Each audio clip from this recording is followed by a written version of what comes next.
So agent Kim ரீஆக்டிவேட்டடில் episode 8, 9, 10 இது மூணுத்துலேயும் என்ன நடந்தது அப்படின்னா, இவனை கொண்டு போய் ஒரு இடத்துல வந்து அடைச்சி வைக்கிறாங்க. அந்த அடைச்சி வச்ச இடத்துல வந்து இவனுக்கு வந்து கரண்ட் ஷாக்லாம் கொடுத்துட்டு அந்த நாட்டோட ரகசியத்தை சொல்லுன்னு சொல்லிட்டு இவன்கிட்ட நிறைய கேட்குறாங்க. பட் இவன் வந்து சொல்லவே மாட்டான். ஸோ இது வந்து அவனுக்கே வந்து ஒரு டெஸ்ட் மாதிரி தான் வச்சுருந்தாங்க. ஸோ அவனை அடித்து இவன் வெளியே வரும்போது அங்கே இருக்கிறவங்க எல்லாருமே வந்து வெயிட் பண்ணிட்டு இருந்தாங்க. இவ்வளோ பண்ணியும் நீ வந்து ஒரு நாட்டோட ரகசியத்தை சொல்லலைன்னா நீ தான் வந்து ஒரு சூப்பரான ஒரு உளவாளி அப்படின்ற மாதிரி சொல்லிட்டு, நீ வந்து எங்களுக்கு ஹெல்ப் பண்ணினா உனக்கும் உன் பொண்ணுக்கும் வந்து சவுத் கொரியாவில் சிட்டிசன்ஷிப் கொடுக்குறோம் அப்படின்னு சொல்கிறாங்க. ஸோ இவனும் அக்செப்ட் பண்ணிக்கிறான். அக்செப்ட் பண்ணிவிட்டு அவன் கேட்குறான், என் ஃப்ரெண்ட்ஸ் 2 பேர் இருக்காங்களா, அவங்களையும் ரிலீஸ் பண்ணுங்கன்ட்டு. ஆனால் அந்த இன்ஸ்பெக்டரை வந்து இவங்க 2 பேரும் வந்து படாப்படுத்துனதுனால இவங்க 2 பேரையும் தண்ணி இல்லாத காட்டில் கொண்டு போய் விட்டா மாதிரி விட்டுட்டாங்க. ஸோ இவங்களா போய் தேடி கண்டுபிடிச்சி அவங்கவுங்க வீட்டில் போய் இருந்தாங்க. இவனோட மிஷன் என்னன்னா, நார்த் கொரியனை வந்து கொண்டு போயிட்டு சவுத் கொரியாவில் வந்து சேர்த்தான் இல்லையா? ஸோ அப்போ வந்து என்னென்ன பிரச்சனை நடக்குது அப்படின்றது தான் கதையே. இதுக்கு மீதி இருக்கிற கதை வந்து அவனை எப்படி நம்ம வந்து சேஃப்கார்ட் பண்ணணும் அப்படின்றது தான் வந்து கதையவே கொண்டு போயிட்டு இருந்தாங்க. பிகாஸ் இவனோட கிம்மோட எய்ம் என்னென்னா, அவன் பொண்ணை அவன் பார்க்கணும். அந்த பொண்ணை வந்து இந்த போலீஸ் வந்து எங்கேயோ கொண்டு போய் மறைச்சி வேற வச்சுருந்தாங்க. பட் அவனை வந்து போய் பார்க்கணுன்னா இந்த மிஷனை வந்து அவன் முடிச்சு தான் ஆகணும். இவன் வந்து எஸ்கேப் ஆன வெளியே வந்த விஷயம் வந்து தெரிஞ்ச உடனே மிஞ்சியோ அப்யூஸ் பண்ணா இல்லையா, அந்த பொண்ணோட அப்பாவை வந்து இவ வந்து மன்னிச்சு விட்டா இல்லையா போன எபிசோடில். அது வந்து அவன் வந்து ஒரு மாதிரி ட்ரிகர் ஆகி இவங்களை எப்படியாவது நம்ம பழி வாங்கணும், எப்படியாவது கொலை பண்ணணும் அப்படின்ற ஒரு எய்மோடு வந்து சுற்றிட்டு இவனை வந்து அட்டாக் பண்ணுறதுக்காக நிறைய பாசிபிள் வேஸில் வந்து கொண்டு போனாங்க. மீன்வயல் அந்த நார்த் கொரியனை வந்து கொண்டு போயிட்டு இவன் இந்த போலீஸ் என்ன பண்ணுறாங்க, வில்லன்கிட்டேயே அதாவது அவன்கிட்டயே கொடுத்துட்டு அவனை வந்து இது பண்ணிடுறாங்க. ஸோ அவனுங்க என்ன பண்ணுறானுங்க, இவனை வந்து ஒரு ரூமில் அடைச்சி வச்சு அவனோட ரகசியங்கள்லாம் கேட்கறதுக்கு ட்ரை பண்ணுறாங்க. பட் அவன் வந்து சொல்லவே மாட்டான். அந்த டைமில் என்ன ஆகும் அப்படின்னா, இவங்க 3 பேரும் என்ன பண்ணுவாங்க, போய் எப்படியாவது வந்து அந்த ஹோட்டல் ரூமை வந்து கேப்சர் பண்ணலான்னு சொல்லிட்டு இவங்க 3 பேரும், அதுக்கப்புறம் அந்த அயன் மேன் ஒருத்தர் இருப்பார்ல போலீஸ், அவரும் அந்த பொண்ணு இன்னொன்று இவங்க கூட வேலை செய்வாங்கள்ல, ஸோ அவங்க 2 பேருமே வந்து சேர்ந்து ஒரு 5 பேரும் சேர்ந்து பிளான் ஒன்று போட்டுட்டு இவங்க என்ன பண்ணுவாங்க, போய் யாரோட ஹெல்ப்பில் அப்படின்னா அந்த பொண்ணோட அப்பாவோட ஹெல்ப்பில் வந்து அந்த ஹோட்டல் ரூம்குள்ளே எப்படியாவது போயிடுவாங்க. பேஸ்மெண்ட் வழியாக போயிட்டு அவனை போய் எப்படியோ காப்பாற்றிடுவாங்க. போது அவனை வந்து சுட்டுடுவாங்க. ஸோ அதனால் ஹாஸ்பிட்டலில் கொண்டு போய் சேர்த்துருவாங்க.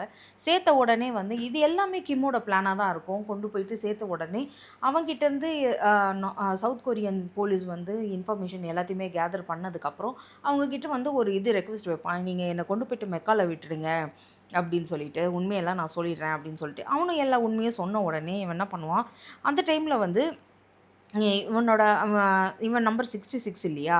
ஸோ இவனோட ஃப்ரெண்டு ஒருத்தன் இருப்பான்ல, அவனை வந்து கொலை பண்ணியிருந்திருப்பாங்க. ஸோ அவனோட தம்பி என்ன பண்ணுவான், என்கிட்ட இவனை விட்டுடு அப்படின்னு சொல்லிட்டு சொல்லும்போது, இல்லை உனக்கு ஒரு சான்ஸ் தரேன், உனக்கு வந்து ஆப்பர்ச்சுனிட்டி நான் க்ரியேட் பண்ணி தரேன். ஸோ இப்போதைக்கே என்னை விட்டுட்டு, பிகாஸ் நான் என் பொண்ணை வந்து தேடி போயிட்டுருக்கேன் அப்படின்னு சொல்லிட்டு கிம் சொன்னதுனால அவனும் விட்டுடுவான். அது அடிபட்டு அவன் கொஞ்சம் ஹாஸ்பிட்டலில் இருக்கும்போது என்ன பண்ணுவான், கூட்டிகிட்டு வந்து இந்த பையன்கிட்ட வந்து கொடுத்துருவான். இவனை நீ என்ன பண்ண போகிறான்னா, நான் இவனை வந்து சாவடிக்க மாட்டேன், இனிமேல் நான் பார்த்துக்கிறேன் அவனை, நீ ஒன்றும் கவலைப்படாத, நீ வாழணும், நீயும் உன் பொண்ணும் வந்து சந்தோஷமாக இருங்க அப்படின்னு சொல்லிட்டு ஸோ வண்டி எடுத்துகிட்டு கிளம்பிடுவான். கிளம்புனதுக்கப்புறம் அந்த நார்த் கொரியனை வந்து கொண்டு போயிட்டு ஏதோ ஒரு ஐலாண்ட் மாதிரி இருக்கிற இடத்துல வந்து விட்டுடுவான். விட்டதுக்கப்புறம் அது வந்து ஏதோ ஒரு போலீஸ்லாம் சூழ்ந்துக்குவாங்க. ஸோ இவன் வந்து வெளி ஊர்க்காரன் அப்படின்னு சொல்லிட்டு அவனை அரெஸ்ட் பண்ணிடுவாங்க.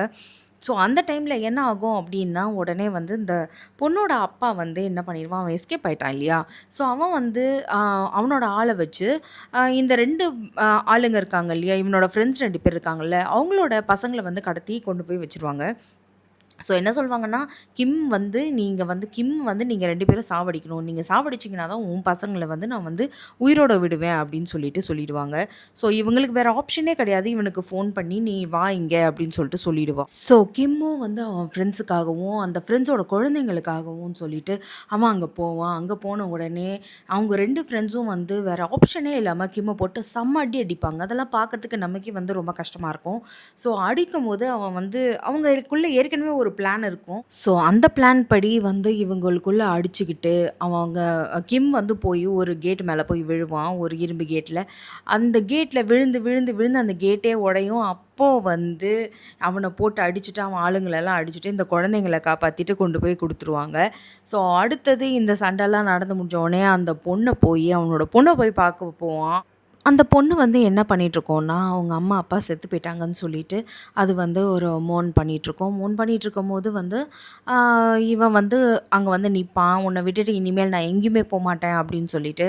அதுக்கப்புறமா போலீஸ் ஸ்டேஷனுக்கு போவாங்க. போலீஸ் ஸ்டேஷன்ல வந்து என்ன சொல்வாங்கன்னா, உங்களுக்கு நான் வந்து புது ஐடென்டிட்டி குடுக்குறேன்" அப்படின்னு சொல்லிட்டு, அந்த போலீஸ் எல்லாம் வந்து மிஞ்சிக்கு வந்து ஒரு புது ஹேர் கிளிப்பும் வந்து ப்ரெசென்ட் பண்ணுவாங்க. ப்ரெசென்ட் பண்ண உடனே இவங்க புது வீட்டுக்கு போவாங்க. புது வீட்டுக்கு போயிட்டு ஆஸ் யூசுவல் இவங்க 3 பேருமே வந்து அடிக்கிற லூட்டியே தனியா தான் இருக்கும் எப்பவுமே. ஸோ இவங்க 3 பேருமே வந்து போய் அந்த புது வீட்ட வந்து நல்லா வந்து எல்லாத்தையுமே அரேஞ்ச் பண்ணுவாங்க. அரேஞ்ச் பண்ணிட்டு சாப்பிட்றதுக்காக வெளிய போவாங்க. சூஷிலாம் போய் சாப்பிடுவாங்க. சாப்பிட்டுட்டு அதுக்கப்புறமா இவன் வந்து ஒரு புது வேலையும் தேடுறதுக்கு போவான். இவங்க வந்து அதுக்கப்புறமா முன்னாடி மாதிரி ரொம்ப ஹேப்பியா இவங்க 3 பேரும் வந்து ஒரு ஹேப்பி எண்டிங் ஸ்டோரியா தான் இத வந்து முடிப்பாங்க.